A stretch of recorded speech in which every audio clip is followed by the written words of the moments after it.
Hey guys, let's go ahead and talk about what's in your art kit from the bookstore. So you want to purchase a drawing art kit from the bookstore, and I'm going to show you what's in it right now. So the first thing is you'll get this handy bag. Woo! It'll have plastic on the front like so, and all your supplies will be in it. One of the first things in there will be the General's charcoal pencil kit, and you should have a white and 3 blacks and a tiny eeny weeny little bitty kneaded eraser, which is not enough for the whole semester for the charcoal that we do. So you will also have a kneaded eraser, and the kneaded eraser should have, if you need to clean it, the way that you clean it, this is how it gets its name, kneaded eraser. You have to knead it into itself, and that will clean it. You can also kind of make it into a point so that you can use it more effectively. In addition to that, you should have some charcoal. So we have the Pitt pressed charcoal. This is compressed charcoal, and there's 3 compressed charcoals. This is a very warm charcoal. I don't really like it personally, but it's what we have, so we'll be using that. In addition, we should have then charcoal vine, and I'm not sure what kind of charcoal vine they're going to put in your kit, but it'll be in a box. Usually it's this blue one, but last year they had this yellow one, and because they switch it without letting us know, I don't really know what it will be. Charcoal that's inside of it is called vine charcoal. It's very, very thin and very light physically.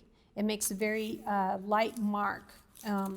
And so that's vine charcoal. It's usually what you start your drawings with when you start to draw. Then we should have the Conte crayon. And the Conte crayon is going to be in bubble wrap because it's just a piece of chalk basically that breaks really easily. This one's already broken in here. But that's okay. You can still use the smaller pieces. I use it all the way until there's none left when I do it. Anyway, that's your that's your Conte crayon. Then you should have your Tough Stuff eraser, which is this. It's great. I love this thing. It's one of my favorite erasers that's ever been made. You just push the end and the eraser continues to come out. If you need to replace it with your handy refill pack, which is also in your kit, you just press the end down here and you can push and pull in a new piece of eraser really easily that way. After that, you should have your blending stumps. And so your blending stumps are like this, and they're basically just rolled up paper that's really fine and nice and smooth. And it has 3 different ones in here. The one that you'll use the most is the biggest one that's in here. If you're going to purchase these supplies on your own, I always recommend getting a giant one. You don't really need these smaller ones that much, because these come to a point, so they'll already do a small area.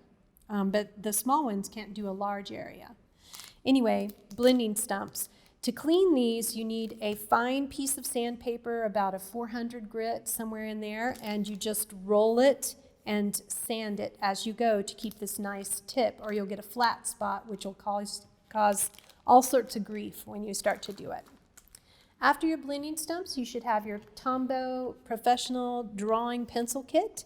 And yours probably won't look like this. They stopped putting them in the plastic a couple years ago. It'll probably just be in a piece of paper with plastic over the top of it, not in this nice handy kit. But you want to keep there should be a ledger in here like this one, this piece of paper that's right here. I don't know if you can see it or not, but you should be able to see the ledger of the darknesses of your pencil, and they're in the order of the darkest to the lightest. So the H's are your lightest and the B's are, of course, the darkest. After that, you should have your Staedtlighter white eraser, and it's my favorite of the erasers, especially for graphite and pencil. I think it works really, really well, but it also works really well with charcoal. So you'll probably want to use that. After that, then you should have your Faber-Castell markers, and the marker set is the one that you'll find. It has 4 different markers in it. One is a small brush marker, medium, fine, and small, small being the smallest of the lines that are there. This changes in some of the brands, so be aware that fine and small sometimes reverse based on the actual person who's making the markers. Anyway, so you'll want this kit of markers. You should also then have a Faber-Castell large brush tip marker, and this one I'll go ahead and open. You can see that it comes to a point, and the less you press, the lighter it is, and the more you press, the harder it is. You get a larger mark, a larger, wider stroke. So it's really good for calligraphic lines and things like that. And then after that, you should have a chamois. And a chamois, this is basically what you get at the auto body stores or Target or Kmart in the auto section. Your dad might have one of these outside that you can cut a piece off, but don't just cut a section out or they'll know. You have to cut all the way across and just make several chamois if you do that. But anyway, this is just a really soft piece of leather that's really great for blending, and it does a really good job of blackening in paper once it gets dirty. So I don't throw these away. I just keep dirty ones on my own afterwards for putting down charcoal, so you can also use it to draw with. After you have that, then you should have your straight edge center finding ruler. And the straight edge center finding ruler, it looks like a regular old ruler, but it's not. It actually has this point in the center, and this point in the center is really important because if you draw a line on a symmetrical object and you draw one side of that object and you want to make sure the other side is accurate, you can put this on the center line, and because there's a 1-inch mark on this side of the center line and a 1-inch mark on this side, you can just kind of slide it down that axis line and mark tick marks that show you exactly the symmetry of your object. So it's really helpful for that, but it also works as a ruler, and because it's metal, it also then allows you to cut with it really easily with an X-Acto knife or matte knife. After the straight edge, you should have your blue tape for delicate surfaces. Delicate surfaces. Anyway, this goes down and pulls up. I don't have luck with this brand, but other people really love it. It pulls up too much for me, but I'm aggressive. I'm an aggressive drawer, so maybe that's part of the problem. After that, you should have your Sumi ink, and this one is a Sumi ink from, I think it is from Japan, actually. They use it a lot in the manga. But anyway, this is a really great ink. I really recommend this ink to all my students. In addition to that, then you should have your Princeton brush.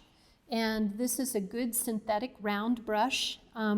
It's a number 12, and this is the ferrule, the metal part. And the way that you can tell it's a round is because if you look at it straight on, it's a circle.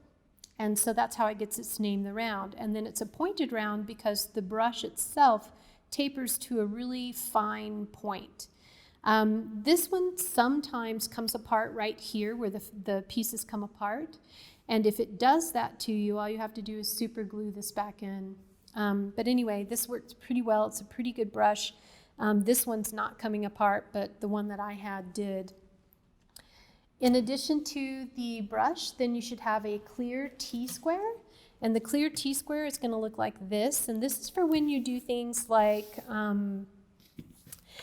cropping and mounting your drawing. You want to make sure that it's got a square edge, and that's what this is for. After that, you should have a foam core board. And the foam core board is a giant piece of board that comes in your portfolio, that comes with the kit. And if you look at it up close, you can see that there's a foam in between two boards that are poster boards. And this is what you're going to be drawing on top of during the semester because it's a nice smooth surface. You don't ever want to draw on cardboard because that'll give you bumps and ridges in your drawing. So this is what you're supposed to be using to put your paper on and draw on during the semester. If you can afford it, a real drawing board's awesome. I love those. Or a piece of masonite that's cut down to a smaller size really works well. Once you have your foam core, then you're also going to have your art alternative cardboard portfolio. This is the cheapest of the portfolios you can find. It's basically just a giant piece of cardboard that's folded in half with a handle that always breaks.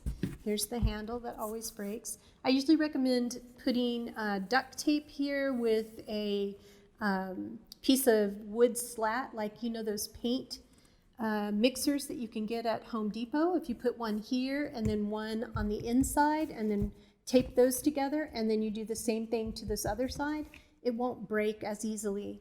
Since you're at home, you're not going to have that problem. But if you were in class and you're bringing this back and forth to class often, handle's going to break in 2 seconds with the wind that we have here in Albuquerque. Never draw on this surface, because listen to what happens here. Do you hear the popping, the ding, ding, ding, ding? It's because this is just corrugated cardboard, and that will show up in every drawing you do, especially any kind of value drawing. So this is to keep your drawings flat and in order and clean and together, because part of being an artist is keeping your materials and your artwork clean and safe. Now, that said, that's not archival cardboard, meaning that over time it will yellow your drawings. So in time, you'll want to change that out to an archival storage surface of some sort. The Economy pencil sharpener looks like this, and you do want to use this for your charcoal pencils, because if you use one of those kind that the old school type, it will tear up your charcoal and just break the charcoal constantly. If you have a mechanical pencil sharpener, then you could use that. Those usually work fast enough to avoid the problem, but still, hand sharpening is always best. And then the last thing is these bulldog clips, and these are what you're going to hold your drawing onto your piece of foam core with. So you'd have a piece of paper here and you'd hold it onto that. And that's what should be in your kit. So hopefully that helps you to get your supplies and also to make sure you have everything in the kit before you leave the bookstore. Don't go to the bookstore without a list, and check immediately before you walk out of the bookstore to make sure you have everything that's in the kit. And that's it. All right. Thank you.